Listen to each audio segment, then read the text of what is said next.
Welcome. This is Majesty Sussex Report, and I'm Antonio. Thank you for spending some of your valuable time here with us. Before we officially start the podcast today, wanted to wish a very special Prince Archie, a very happy birthday, very happy 6th birthday. How does time fly? And with all the things that have been happening, I wanted to say a prayer, if you don't mind, if you will indulge me, and if you will join me. For those who may want to, when you're watching this on replay, if you want to skip it, that's quite okay. And you'll be able to skip it and go to the start of the episode. For everyone else who stays, if you don't mind, let us pray.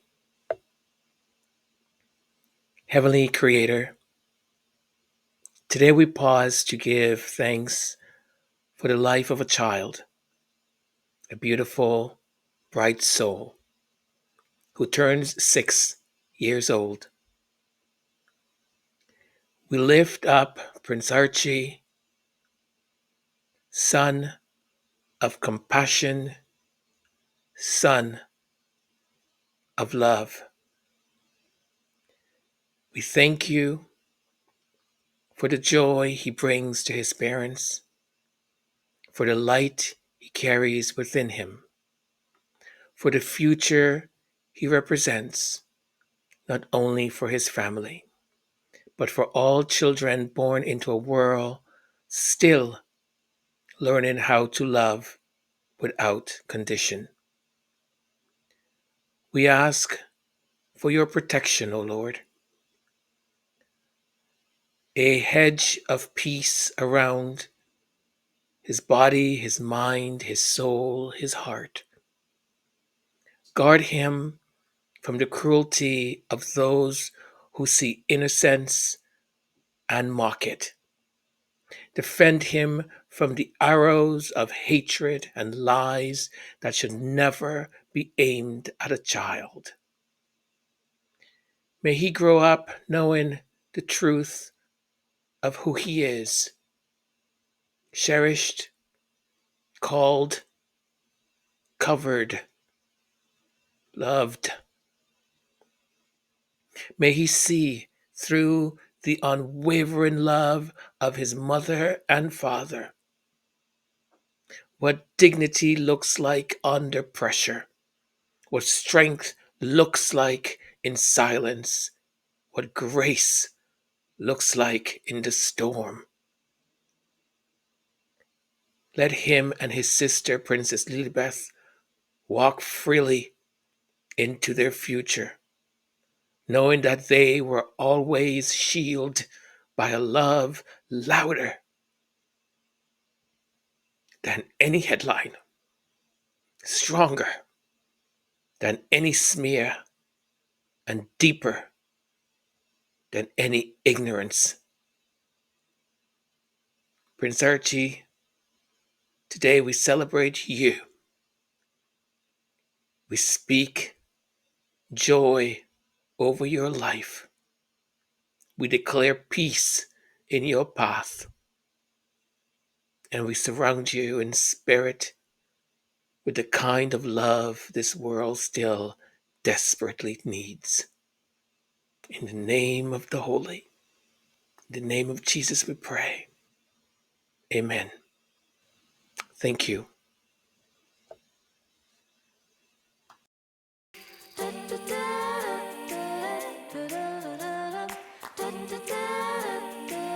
What happens when a barefoot woman in Birkenstock meets a duchess with an instinct for what's real?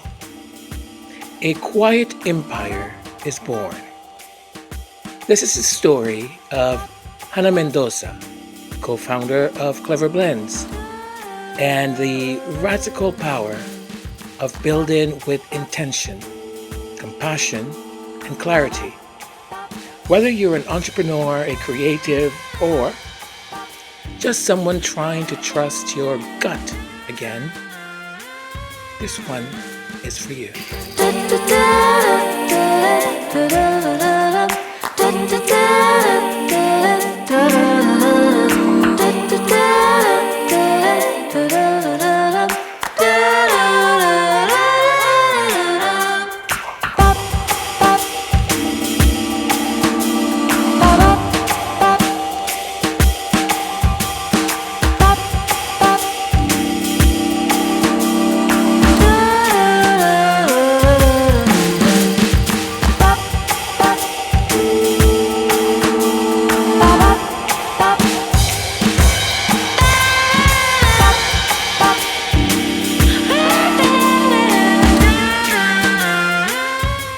In this episode of Confessions of a Female Founder, Meghan Sussex sits down with the brilliant, grounded, and utterly disarming Hanna Mendoza, co-founder of Clevr Blends, to talk about what it really takes to build a business rooted in wellness, integrity, and grit. What we get isn't just a founder's story. It's a testament to what happens when women support each other before the world catches up. It's about instinct, independence, and the radical decision to scale joy, not just profits. It started with a gift basket. Meghan was pregnant with Lily, and a friend sent her a care package full of herbal wellness products. Inside was a turmeric latte that stopped her in her tracks, not because it was fancy, but because it made her feel seen. She did something most people didn't. She followed her gut, she tracked down the company, she met the founder, and she became Hannah's first investor before Hannah ever gave a formal pitch. I wasn't asking for a pitch, Meghan says. This wasn't Shark Tank. This was Dalton Abbey. And just like that, a quiet revolution in wellness began. Before Clevr Blends, Hanna was a quirky, driven, slightly lost teen with too much energy and not enough belonging.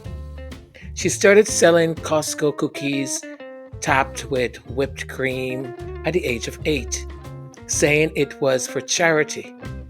She was always doing something, building something. At 18, she moved to California on a whim, with no friends, no family, and no one to count on. I don't know how people do these things. I really don't. I'm too. Yeah, I should do it one day though. Just pick up randomly and go somewhere and see. Actually, a friend said that to me once. Said, "You're so by the book. You're so like want everything to fit in. You need to just shake your life up sometimes. Just go somewhere, live there for a year. Just no with no prospects. You don't even know where you're gonna live. Just show up." That's like, are you crazy? Oh, sorry about that. Okay, let's get back to the presentation. So at 18, she moved to California on a whim, with no friends, no family, and one episode of the OC under her belt. What she found was something deeper, a community rooted in healing, slowness, and nature. It wasn't polished, it was raw, earthy, and freeing, and it changed her forever.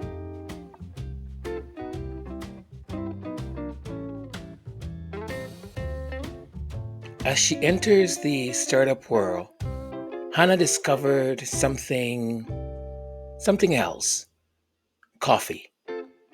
Her new daily crunch was wrecking with her nervous system.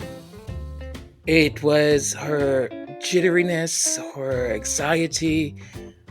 It just put everything on edge. So she began experimenting with adaptogens. That's a word I didn't know. So I learned something. Adaptogens. Common ingredients like reishi, mushrooms, and turmeric.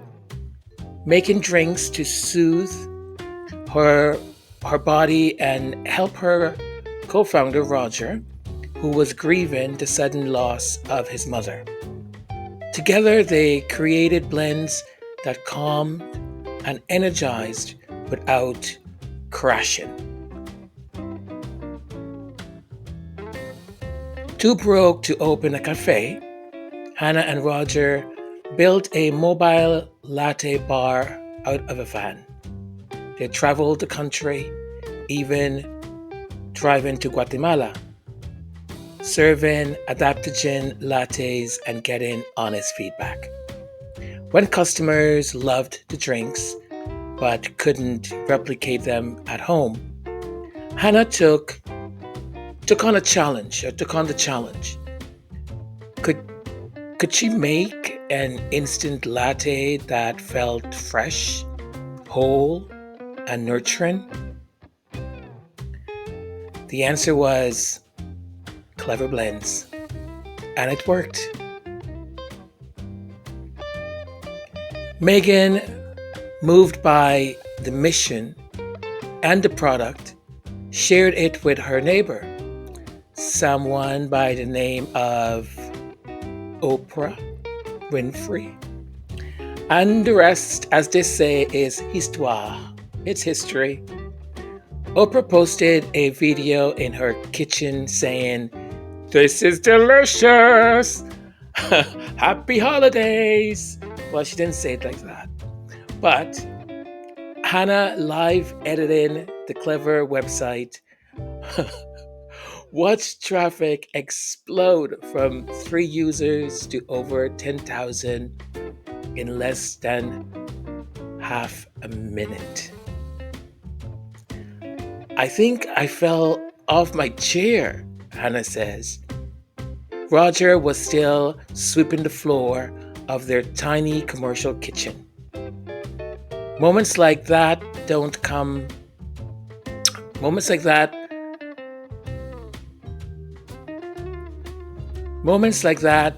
don't just change your business. They confirm your essence. This episode isn't about a product itself. It's about a mindset and the heart it takes to sustain a vision. I wanted in this episode to sort of, as I was taking notes, to share what I think I heard of what I think every entrepreneur, every creator, and frankly, every person in business needs to know. And I would say especially women, right? First one, don't trust every thought, especially the 3 a.m. ones. The sort of startup brain is under pressure. Sometimes you need to let things breathe before reacting. Entrepreneurs are consistently under pressure. Startup, consistently under pressure. You have to really love what you're doing.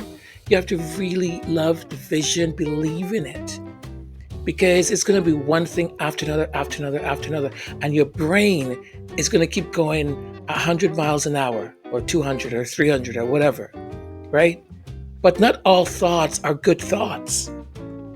Not all questioning is going to be good questioning. So you have to sort of restrain it in some ways, and at the same time, as she said, give it space, give it that sort of breath, right? Because one of the things, and it's going to be silly, but one of the things that I usually employ is I know when I'm not in a good space, or I'm not sure about certain things. Many people will kind of go to the what do they call it? There's a name for it when you go shopping. Something therapy, shop therapy. Why can I not? It's not coming to my brain. Oh well, whatever it's called, right? That you just go and you shop and it feels good and you're just buying things. By the way, I had a boss. This is when I worked in retail. His wife, anytime we saw her come in, we'd be like, oh boy, she's not in a good place. She would just come and she would leave whatever bag or coat, whatever she had with her in the store. And then she would just go, and we would see her come back with there's people helping her. Bags upon bags of luxury things that she would buy. She'd just go and yes, I'm going to have 2 of that, 3 of that, 4 of that. And the thing that we hated, is that we knew that 2 days later or 3 days later, everything was going to be returned back. And who had to return them? We did. She wouldn't come and return them. So all this stuff would come back and we would have to go return these things. But it goes to show, right? Giving yourself space and allowing that whatever thought that you're thinking not to jump immediately is actually very helpful. The other thing is be a cheerleader even when you're crying inside. So leadership is about holding the vision, even when you're unsure about the vision, especially when you are unsure. And Meghan talked about this, right? Look, as a leader, you have to inspire the people that you're leading.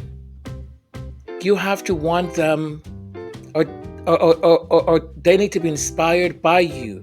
They need to believe what you're saying. You need to show them that you believe in your vision. The minute they start to see cracks in that vision, people are going to start to say, well, why am I following this person? Or they don't know what they're talking about. I would say also there is that space where it is okay to be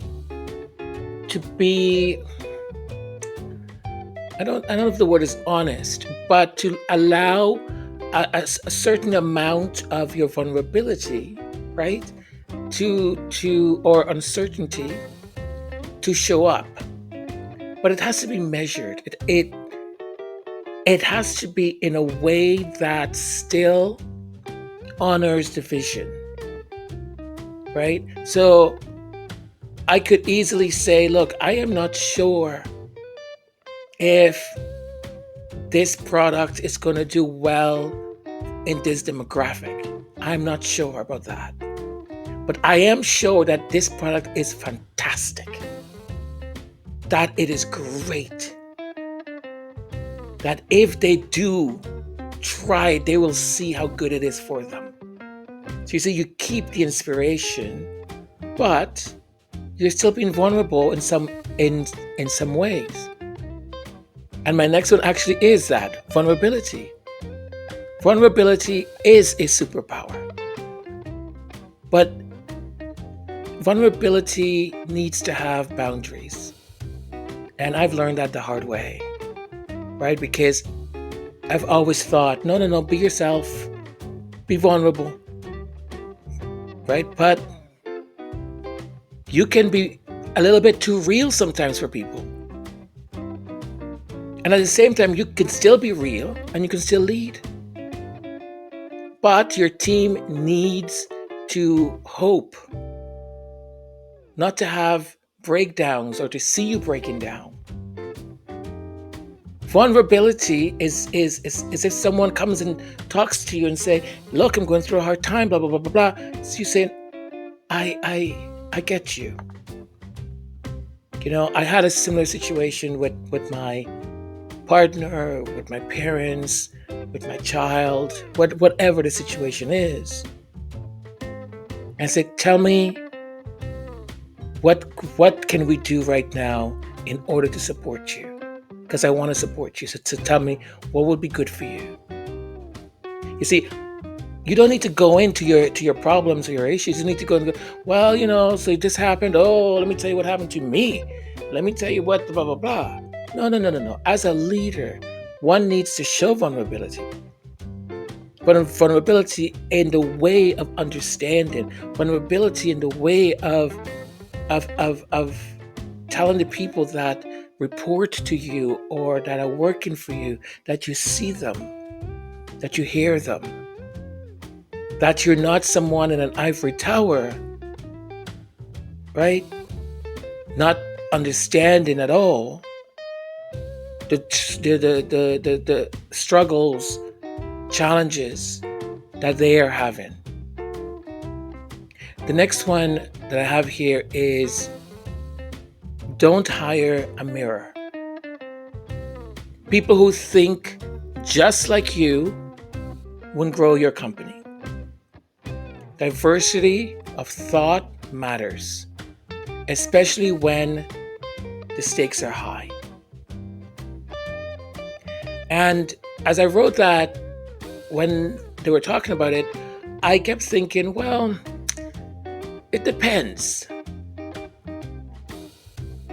And it's a fine line when I say it depends, because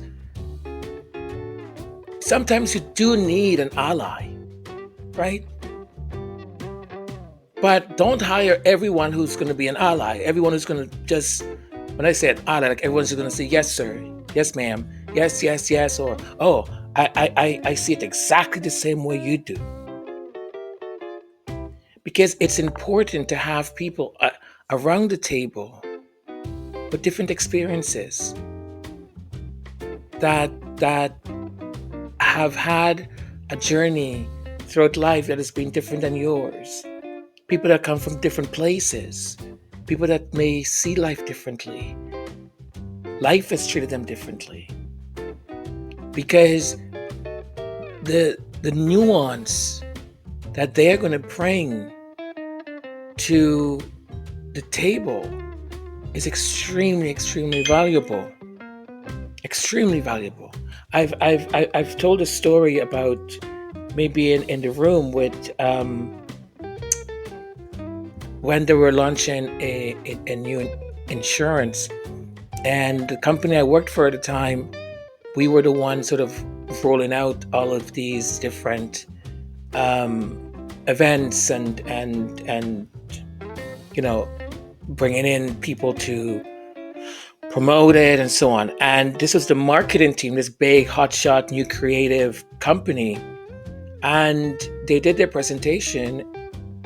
And at the end, I kept looking, going, "Am I the only one seeing what's wrong here?" Because everyone was like, "Oh, that's so great, blah blah blah blah." So I looked over at my boss, and I was like, "Hey, do you see what I'm seeing?" And she looked at me and she's like, "What?" I said, Can I just say something?" She goes, "Yes, please, just say, go talk." And my whole thing was, the insurance that they were launching was targeting, or the target audience was new immigrants to the country. And in all of the commercial, the visuals, the stuff that was going to go in magazines, in newspaper, the digital sort of marketing, predominantly 99.9% were white women, white children. And I was like, I spoke up. I said, I think the visuals, everything is fantastic, looks great. I said, but I have a few questions, and the most important question is, who is our target audience? I said, because if our target audience is new immigrants to the country, are we only targeting Scandinavian people? Are we only targeting white people? I said, because I don't see my mother, I don't see my aunt, I don't see my cousin, I don't see any of my relatives and many of my friends reflected in any of what is being shown. And the president, the CEO of the company, his eyes went like this, wide open. And a couple of F's came out, and I went, oh. I just thought, oh crap, I should have not said anything. I should just shut up, because his face went beet red. And the company, the big hotshot, new creative, all of them dressed in black and very thin, very look at us, we're very stereotypical, right? We are so creative and we're so this. They missed it. And the interesting thing watching them is that there was such a homogeneous group. There was one black girl, and all of them were just hip and happening. And I thought, I wonder what that relationship is like, working for that person, because we knew who the head was, and whether or not that person just wants to hear yes. And if anyone else, with a different thought or opinion was able to say what they were thinking. So don't hire people who are going to just think exactly the same way you think, because you need to bounce off ideas. You need someone who's going to look at it differently. You need someone who's going to question it, right? The other thing that I thought of was, have your unhinged founder friends. I loved when she said, that they have this, it's just all caps, just write all caps because I'm angry or furious or whatever, and you just send it off. You have that group of friends or that friend that you can just send these things to, because you're just so furious, so mad, or perhaps so happy. Create a safe space where you can fall apart. Because if you don't let the steam out, you'll drive yourself crazy. You will explode. I thought that was so beautifully said. I mean, because you need it. And it has to be, I would say, outside of your ecosystem, right? Not someone who has influence in that ecosystem, not someone who reports to you, not someone who counsels you, someone completely outside of it, that you can just say, these effing people are driving me nuts, right? And then the next day go, oh, I love them so much. And that person is not going to judge you, right? Play to your strengths and celebrate your partners if you've got a partner in the business. Hanna, co-lead, co-founder, Roger, who's behind the scenes in finance and ops. Their dynamic works because it's grounded in respect and shared purpose, not ego. I have seen ego. Let me tell you, I've seen it played out. I've seen it ruin businesses. I worked in the same company that when I spoke up about that insurance thing, that company that I worked for, an opportunity came to the company because we're a small boutique firm. And I told the founder, because they'd asked me for my thoughts on it. And I said, okay, I'm going to not tell you immediately a yes or no. I'm going to tell you my rationale first. And then I'll say yes or no. or maybe. And I explained everything in detail, why I was thinking this way, why I felt this way, and gave examples of what I had witnessed, of the sentiment. And at the end, I said, I don't think it's a wise decision to X, Y, or Z. And the founder said, okay, thank you. That's very thoughtful. A week later, everything I said, the founder went contrary to it. A few months later, the business was in dire strains. And it just pained me. It was so I grieved it, because we were building something so special, so beautiful. And ego and greed destroyed it. And there was nothing else to do, right, than to just move on. And I think playing to your strengths, listening to advice that is constructive, even though it's not the one you might want to hear, because you might be so excited about this other thing. But if the person is giving you not only the answers but the evidence, and you choose not to listen to it, then it is what it is. But I think it's important when you have a partner in a business to, number one, check in all the time, right? Check in with that person, make sure they're okay, make sure that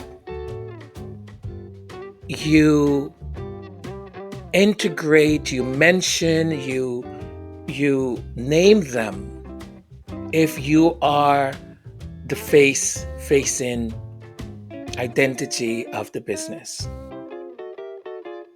Because as much as someone may say, oh, I'm at the back, take care of things, it's okay, I don't need the attention, I'm not good with, the press and public and all of that, I'm good in my little dark room doing the numbers and crunching the this and doing the ups and doing the that. It is really nice and thoughtful when the founder, who is the face of the business, in an interview or speaking to the public, to say things like, I couldn't do this without my co-founder. We wouldn't have the success we have if it wasn't for my co-founder, who doesn't like the limelight, but we couldn't be here. Because it's recognizing their work in a public sphere, not just you and that person. It's so important, because many of us may say, oh, I don't need that attention, I don't need this. But you know what we all need? We all need to know we're doing a good job. We all need to know that you value what we do. That you're not just forgotten. That your hard work, the sleepless nights, the things you worry about also in the business is seen. Right? So very, very, very important. Play to your strengths. If I am not good picking up the phone and trying to do sales, but you're pretty good talking to any stranger, why am I going to waste time picking up the phone and doing sales? However, if I'm really good at designing, at marketing, at coming up with slogans and logos and all of that, then that's where I should be. It doesn't mean, though, that if there's a crunch and we need to call some people, doesn't mean that one doesn't pick up the phone and do what needs to get done, especially in a startup, right? So those are sort of my what I took out from what I think any entrepreneur, any business owner um, can learn from these sort of real life lessons, right? Don't trust every thought. Be a cheerleader even when you're crying inside. Vulnerability is a superpower, but it needs boundaries. Don't hire people who are just like you. Don't hire a mirror. Have your unhinged founder friends. Go to brunch and just freaking let it all out. Play to your strengths and celebrate your partner. Celebrate your partner.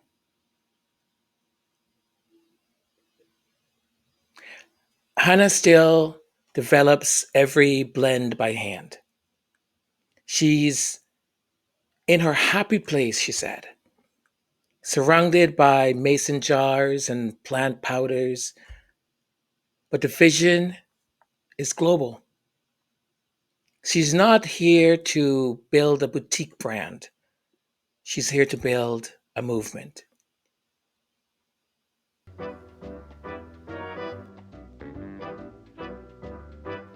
Once again, thank you for being here. I take a lot of pride in doing this work and putting out content that I'm proud of. And I would like to continue to do so. So you have a hand in that. So if you can subscribe, if you're not a subscriber yet, put your notification bell on so you can know when we upload new material. Thumbs up to like, because why not? Do something good today. Share this with your friends, your enemies, your family members, that brother you don't like, that sister you really love. Share it with them and leave a comment. Now, again, some people know that there's a committee here, a censorship committee, and not all comments are going to be published for one reason or another. So, thank you though. What struck me the most in this episode wasn't just the story of selling out in 45 minutes or even Oprah's endorsement. It was how Meghan saw Hannah. Barefoot, uncertain, still building, and didn't wait for a pitch. She just believed. That just, I'm telling you, it moves me. Moves me. You can beat the girl in a linen jumpsuit in Birkenstocks, Meghan said, and still be so freaking smart. That's what this series is about also. As I said before, every episode, there is this nugget of like brilliance that just drops, boom. And I'm like, oh, okay, I get that. I get it. I see you. That's what entrepreneurship at its best can be. Smart, grounded, brave, and full of heart. And absolutely unstoppable when someone believes in you. Incredible. Love it.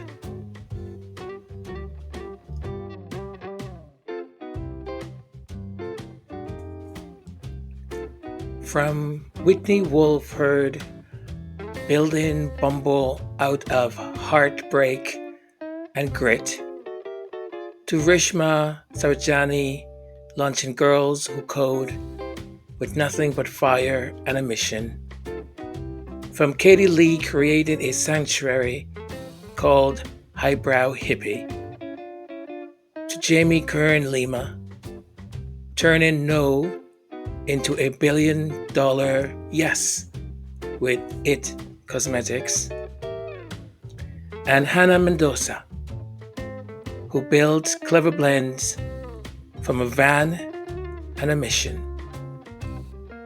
What Meghan has done in these conversations is very clear.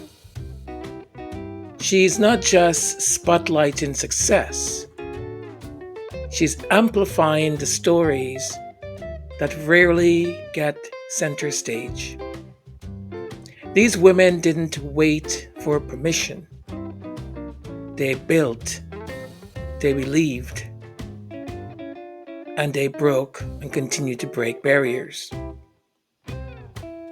And for every woman who's watching, listening, or dreaming, these episodes are your mirror.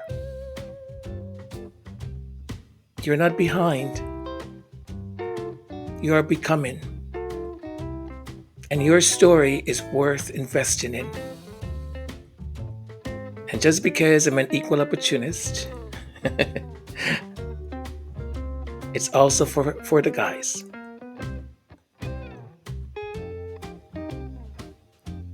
These podcasts are such a treasure that we don't get this sort of insight usually into the journey of an entrepreneur. Thank you, Meghan, Duchess of Sussex. Absolutely brilliant. Just brilliant. I hope you enjoyed this episode, the sort of summary review, my takes, and so on. And each one of these episodes, I learned something. And it's not just about, as I said, that professional part of a business, but the emotional part that very few people actually talk about, right? There's many podcasts about how to build a business, how to do this, how to do that. And you have these people come on and it's very technical and very sort of, guyish. And this gives you an insight into also the other side, right? We need the yin and the yang, and to really helps a person understand what's behind the curtain and how to handle what might be behind the curtain. So fantastic. What I'm working on for tomorrow, this, and I hope you'll be here to watch it. I think it's going to be an interesting episode. I think it's an interesting take on this situation. So hope to see you tomorrow. Thank you for being here. Love you all. Big hugs, kisses, and take care of yourselves. Be kind to yourselves. And once again, happy birthday to His Royal Highness, Prince Archie. Bye, everyone. Mwah. Da